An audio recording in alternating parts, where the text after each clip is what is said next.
जो भागवत के प्रथम वक्ता है, उत्तम कोटि के वक्ता हैं, वो सुखदेव जी। सुखदेव जी माता जी के, अपने माँ के गर्भ में 12 वर्ष तक रहे। 12 वर्ष के बाद जब भगवान के कहने पर बाहर निकले माँ के उदर से, तो जन्म लेते ही उन्होंने सन्यास ग्रहण किया, सन्यासी बन गए जन्म लेते ही, और जंगल के लिए चल पड़े। उस समय उनका कोई भी संस्कार संपादित नहीं हुआ था, न यज्ञोपवीत हुआ था, न अन्य कोई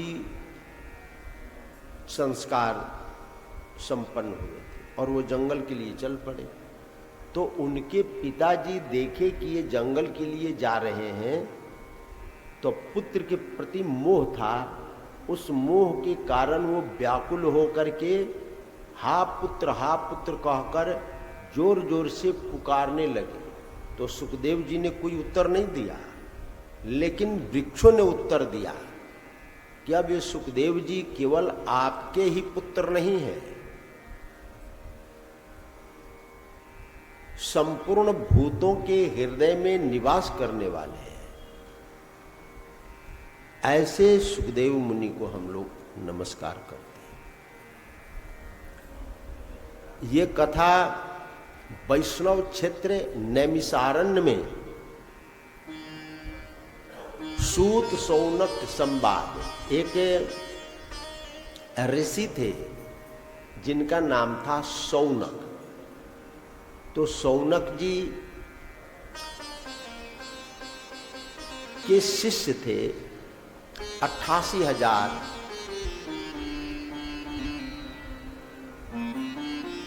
एक यज्ञ का अनुष्ठान किए वो लोग सब मिलकर के, ऐसा यज्ञ जो 1000 वर्ष तक चले। उनके पास में एक कथा कहने वाले थे, पौराणिक पुराणों की कथा कहने वाले, जिनका नाम था सूत जी। रोमहर्षण उनका नाम था। जाति थी उनकी सूत। सूत एक जाति है, सूत जाति बोलते हैं। माँ हो ब्राह्मणी और पिता हो क्षत्रिय, क्षत्रिय पिता और ब्राह्मणी माँ। इसके गर्भ से जन्मे हुए पुत्र को सूत कहा जाता है।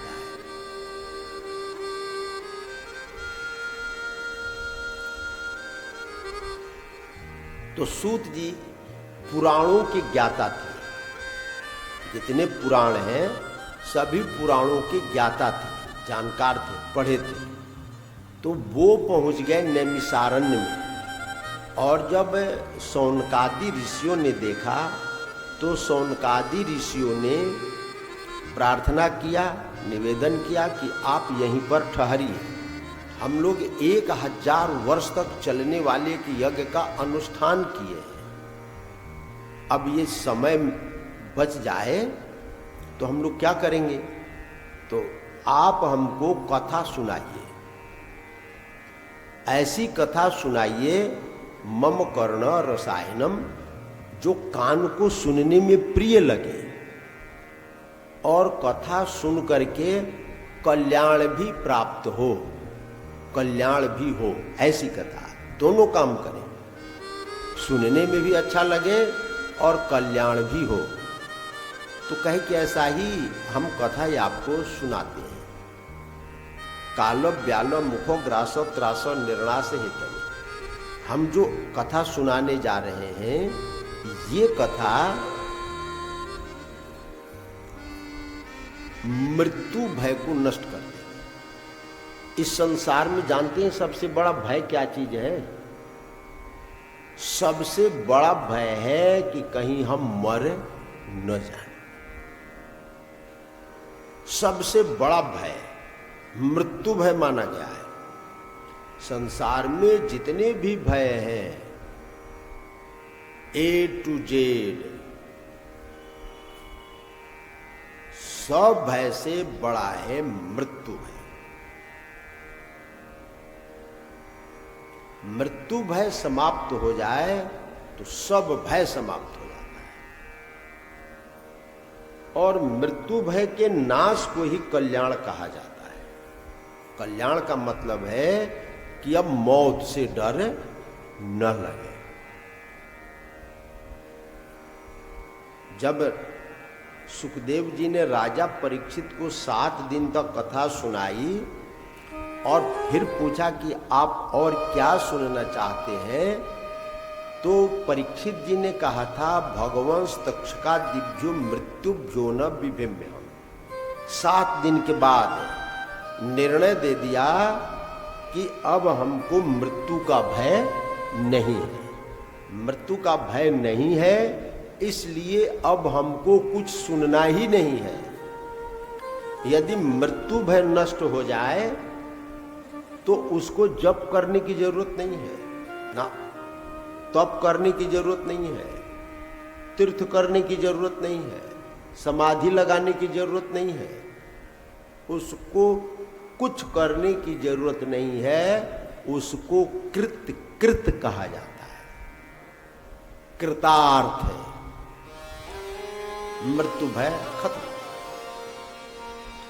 ये बहुत कम लोगों को होता है जिसको ये पता पड़ जाता है कि संसार नश्वर है, आत्मा अजर अमर अविनाशी है। उसी के अंदर मृत्यु का भय नष्ट होता है, सबके नहीं। हाँ, स्वरस बाह्य विदुषोपि तथा रूहो विनिवेश। एक चिट्ठी को भी मृत्यु का डर लगता है। हाँ, देखिए चिट्ठी है ना, वो भी मौत से डरती है। कुत्ते बिल्ली सब मौत से डरते हैं, देवता भी डरते हैं। देवता ही नहीं, ब्रह्मा को भी मृत्यु का भय लगा रहता है कि कहीं हम मर न जाए। यानी मृत्यु भय सबको है। तो मृत्यु भय के नाश के लिए कह रहे हैं सुखदेव जी राजा परीक्षित से कि हम आपको भागवत की कथा सुनाएंगे, जिससे मृत्यु भय का नाश भी होगा और सुनने में भी बड़ा प्रिय लगेगा। ये भागवत की कथा ऐसी है, कथानक ऐसी है। अब आजकल तो लोग कथा कहते नहीं है। 95% वक्ता लोग भागवत की कथा नहीं सुनाते, वो कथा सुनाते हैं जो बेमतलब की है। आपने बहुत से वक्ताओं की कथा सुनी होगी, तो लोग भागवत की कथा कहते ही नहीं है। 95% वक्ता भागवत की कथा नहीं सुनाते। कहे क्यों नहीं सुनाते हैं? कहे कि इसलिए नहीं सुनाते हैं कि कोई सुनना नहीं चाहता है। सुनाने वाले की गलती हो या न हो, लेकिन सुनने वाले की कमी है। कोई कथा सुनना ही नहीं चाहता है, वो मनोरंजन की बात सुनना चाहता है। सत्य यही है ना कि हम लोग कथा न सुन करके हम चाहते हैं कि जो वक्ता है वो ऐसी बात बोले कि मजा आ जाए। हम कथा सुनना नहीं चाहते हैं। और कल्याण तो तब होगा, मृत्यु भय का नाश तो तब होगा जब हम कथा सुनेंगे। हम तो व्यथा सुनते हैं, व्यथा सुनेंगे तो कल्याण कैसे होगा? तो कहे कि हम आपको भागवत की कथा सुनाएंगे। जन्मांतरे भवेत् पुण्यम तदा भागवतम लगे। जब जन्म जन्मांतर का पुण्य इकट्ठा होता है तब भागवत सुनने का अवसर मिलता है। हम तो 1 बार सुन लिए, 2 बार सुन लिए, 4 बार सुन लिए, 10 बार सुन लिए, 50 बार सुन लिए। हाँ, वास्तव में आपने सुना नहीं। परीक्षित ने 1 बार कथा सुना और वैकुंठ चले गए। हैं। हम तो 10 बार 20 बार पढ़े सुने, लेकिन वैकुंठ कौन कहे? मन में शांति नहीं आई। तो मन में शांति नहीं आई, या तो गड़बड़ी होगी, या तो सुनाने वाला गड़बड़ होगा या सुनने वाला गड़बड़ होगा, या जो सुनाना चाहिए वो हमने सुनाया नहीं। यही है ना भाई, तीन ही बात होगी, या तो सुनने वाला गड़बड़ होगा, या सुनाने वाला गड़बड़ होगा, या जो सुनाना चाहिए वो सुनाया नहीं। हम लोग पढ़ते हैं भागवत पढ़ते हैं ना, तो पढ़े, अक्षरों को पढ़ते गए, लेकिन उसको अपने जीवन में हम उतारे नहीं, ये गड़बड़ी है। सुनकर के मुक्ति मिलती है तो पढ़कर भी मुक्ति मिलनी चाहिए, लेकिन सुनने से ज्यादा समझ में आता है। कोई ऐसे विषय हैं कि हम लोग पढ़ते हैं समझ में नहीं आती है, और पढ़कर के समझ में आ जाए तो स्कूल नहीं खुलता। स्कूल की क्या जरूरत लगी है, मास्टर की क्या जरूरत लगी है? पढ़ो और समझ लो। नहीं तो स्कूल भी खुलता है, लोग स्कूल से काम नहीं चलता है तो फिर ट्यूशन भी पढ़ते हैं, कोचिंग करते हैं, ये ज्यादा समझ में आए। तो कह रहे हैं कि हम आपको ऐसी कथानक सुनाएंगे, लेकिन ये पुण्य जन्म के, पूर्व जन्म के पुण्य से मिलता है भागवत सुनने को। सुनना अलग विषय है।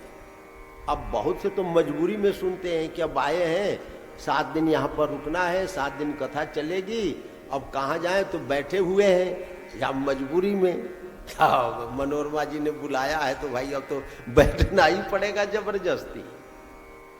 और क्या उपाय है? इधर उधर घूमेंगे तो कहेंगे कि आए हैं कथा सुनने के लिए और बैठ नहीं रहे हैं। तो बहुत से लोग तो मजबूरी में भी सुनते हैं। अब कोई काम नहीं है, कहाँ जाएं, चलो भाई बैठ करके यहाँ पर 3 घंटा आप निकालो।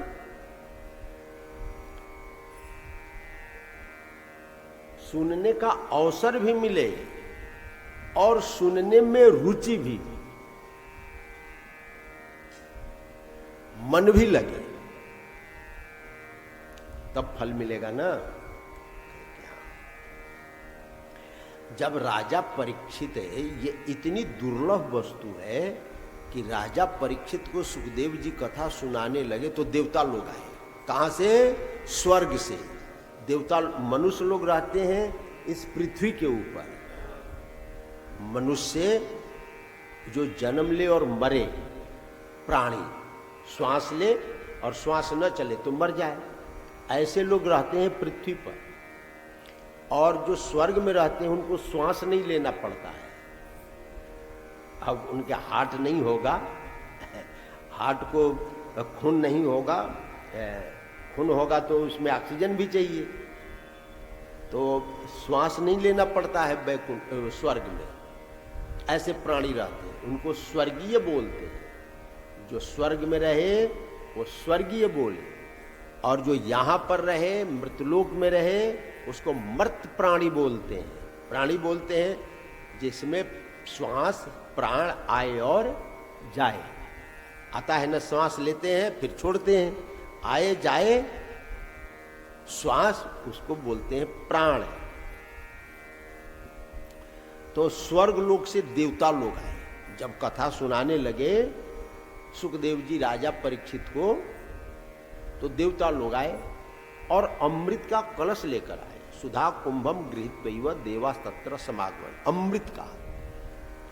और देवताओं ने कहा सुखदेव जी से कि अमृत पिला दिए राजा परीक्षित को, ये मुक्त हो जाएंगे। अमृत पी लेंगे तो सांप के काटने से कोई फर्क नहीं पड़ेगा, सांप काट ले भले ही, ये तो अमर हो गए। और जो इनको आप कथा सुना रहे हैं वो कथा हमको सुना दीजिए। तो सुखदेव जी बड़े ज्ञानी थे, समझदार थे, वो डांट करके देवताओं को भगा दिया। चल चल, अभक्तांस विज्ञाय न ददौसो कथामृतम। तुम लोग एक कथा सुनने के अधिकारी नहीं हो। कथा सुनने के लिए अधिकार चाहिए, जैसे जज बनने के लिए अधिकार चाहिए। क्या अधिकार चाहिए? कि LLB किया हुआ हो, संविधान पढ़ा हो, लॉ पढ़ा हो, वो बनता है जज। योग्यता है नहीं और चले जज बनने के लिए, तो मामला गड़बड़ हो जाएगा। तो सुखदेव जी ने कहा कि तुम ये कथा सुनने के अधिकारी नहीं हो, भगा दिया। तो देवता लोग पहुंच गए ब्रह्मा जी के पास में। ब्रह्मा जी से शिकायत किया कि महाराज, हम लोग गए थे सुखदेव जी के पास में, राजा परीक्षित को कथा सुना रहे थे सुखदेव जी, फिर हम लोगों ने अमृत का कलश दे दिया। क्यों दिया? क्योंकि राजा परीक्षित को एक बालक ने, ऋषि के, महात्मा के बालक ने श्राप दिया कि 7वें दिन तुमको तक्षक नाग डसेगा और तुम्हारी मृत्यु हो जाएगी। तो सुखदेव जी उनको कथा सुनाने लगे। तो हम लोग भी गए कि कथा हमको सुनाइए और इनको अमृत पिला दीजिए। तो उन्होंने हमको भगा दिया, हमारी हंसी भी उड़ाई, मजाक भी किया।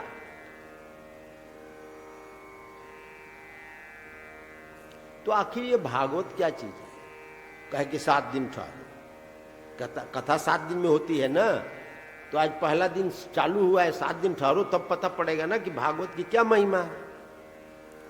तो देवता लोग ब्रह्मा जी के यहाँ उसमें ठहर गए, 7 दिन इंतजार किए। तो 7 दिन के बाद सैटेलाइट से दिख रहे होंगे वहीं बैठे बैठे, राजा परीक्षित को सांप ने काट लिया।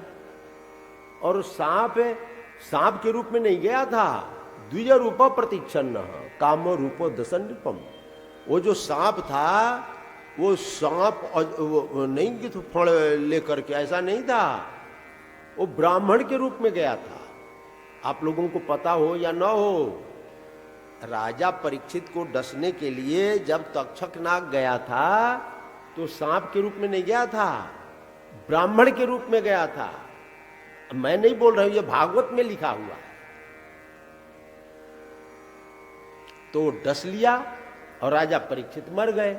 बभुव भस्म सा सद्य, उनका शरीर ही भस्म हो गया। ऐसा जहर था कि सारा शरीर भस्म हो गया। और उसमें जो आत्मा निकली, उसके लिए विमान आया और वो आत्मा सीधे बैकुंठ को चली गई उस विमान में बैठ करके। वो विमान भी अद्भुत होगा। ये शरीर रहता है ना, ये शरीर रहता है तो बैठा जाता है। अब शरीर न रहे तो कैसे बैठेगा? बैठने के लिए हाथ चाहिए, पांव चाहिए, शरीर चाहिए। और जब शरीर यहीं पर रह गया, भस्म हो गया, तो विमान में कौन बैठा? बैठेगा कैसे? वो तो वायु रह गई। वायु भी मोटा होता है, बहुत मोटा है। वायु बहुत मोटा है, आत्मा तो उससे भी छोटा है, पतला है, सूक्ष्म है। अड़ोरणीयम महतोमयी, तो वो कैसे बैठेगा? तो अद्भुत विमान इसीलिए कहा जाता है कि जो आत्मा को ले जाने वाला विमान है वो और सूक्ष्म होगा, तभी तो आत्मा को ले जाएगा। उसमें टायर वगैरह नहीं लगे होंगे, लैंड करने के लिए लगाते हैं ना टायर, हवाई जहाज में नीचे टायर रहता है, वो लैंड करता है। और डीजल पेट्रोल खत्म हो जाए तो मामला गड़बड़ भी हो जाए, कभी एक्सीडेंट भी हो जाता है। लेकिन वो ऐसा विमान है कि वो एक्सीडेंट ही नहीं होता है, अद्भुत विमान। और उस अद्भुत विमान में बैठ करके परीक्षित जी बैकुंठ को गए। तो ब्रह्मा ने देखा कि ये तो भाई सांप काटा और सीधे बैकुंठ में गया। बैकुंठ ब्रह्मलोक से भी ऊपर है। हाँ, स्वर्ग से ऊपर तो कई लोक हैं।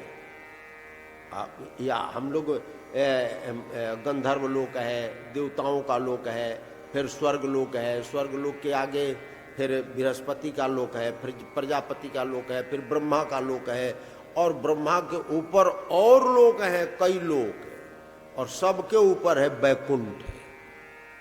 तो बैकुंठ में गए, सबसे ऊपर नंबर 1 वाले में एसी तो है, फर्स्ट एसी है, यानी सर टॉप वाला, वहां पर पहुंच गए।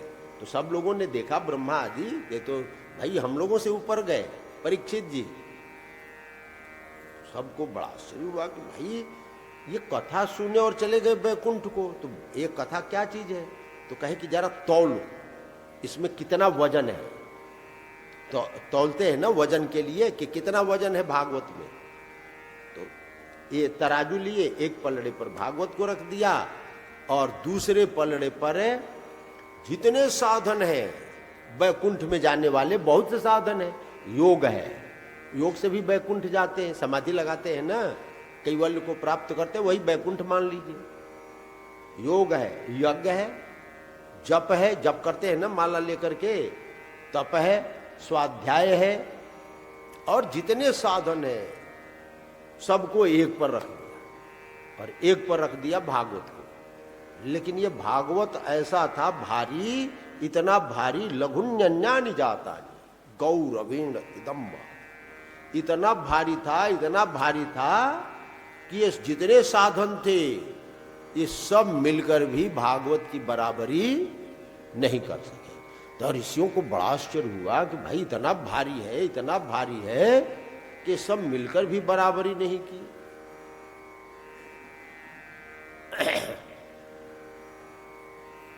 यानी कह दिया कि भागवत जैसा दूसरा कोई भी साधन नहीं है, नंबर 1 का साधन है, सबसे बढ़िया साधन है। मुक्ति प्राप्त करना हो, भक्ति प्राप्त करना हो, ज्ञान प्राप्त करना हो, लक्ष्मी प्राप्त करना हो, आयु प्राप्त करना हो, स्त्री प्राप्त करना हो, बाल बच्चे पैदा करना हो, प्राप्त करना हो, कथा सुनो, सब मिलेगा। अच्छा, कहे कि जी हाँ।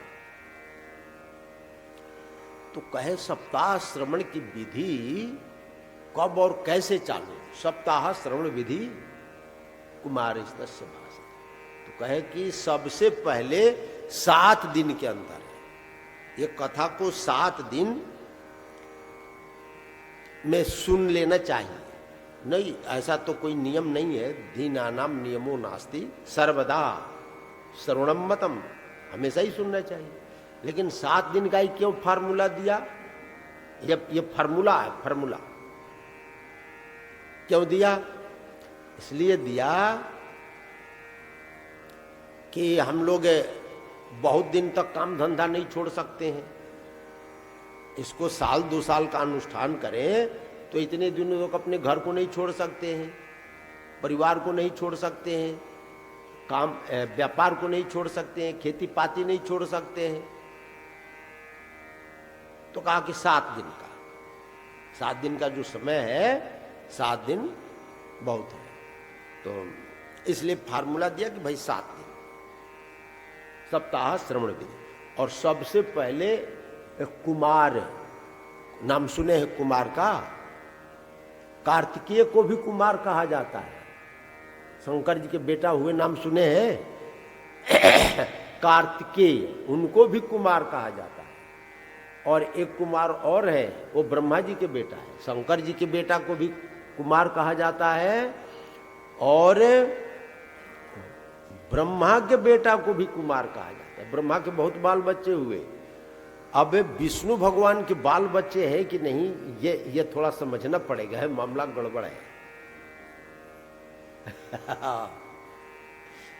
ब्रह्मा के बेटा कुमार और शंकर के बेटा कुमार, और विष्णु भगवान के बेटा के बारे में ज्यादा ज्ञान नहीं।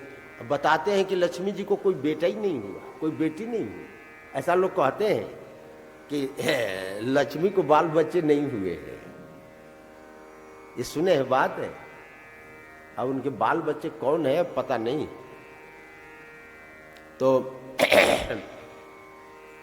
कुमार, कुमारेस्तस्य भाषित। कुमार किसको बोलते हैं? छोटे को, छोटे को बोलते हैं ना कुमार। कुमारी, कुमारी माने कुंवारी है, कुंवारी को कुमारी कहा जाता है। जिसकी शादी विवाह हो जाती है उसको कुंवारी नहीं कहा जाता है, उसको शादीशुदा वाला बोला जाता है। तो यहाँ एक कुमार क्यों कहा? क्योंकि इनकी शादी विवाह नहीं हुई। किसकी? सनकादिक की। कहीं कहीं तो आता है वर्णन किनके भी बाल बच्चे थे बामन के भी बाल बच्चे, लेकिन ऐसा उल्लेख कम मिलता है, कोई दे दिया होगा।